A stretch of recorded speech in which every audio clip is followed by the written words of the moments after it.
Late గా వస్తుంటే ఏం చేస్తున్నావే నువ్వు? పడుకున్నానండి. పిల్లలు లేట్ గా వస్తారో లేదో చూసుకునే పని లేదా?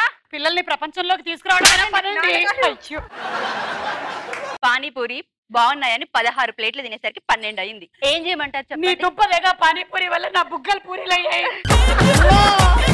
నల్ల కళ్ళజోడు వేసుకున్నా, మా అమ్మని ఎక్కించుకున్నాను, బేగంపేట దిగాము, ఇట్లా యూటర్న్ కొట్టాను అంతే. కొంచెం ముందరికి వెళ్ళిన తర్వాత బండి చాలా లైట్ గా ఉంది. ఏంటని చూస్తే అమ్మలేదు. ఎక్కడుందో చూస్తే పాపం మధ్య రోడ్ లో ఇలా పడిపోయింది. మళ్ళీ వెనక్కి వెళ్ళి తొందరగా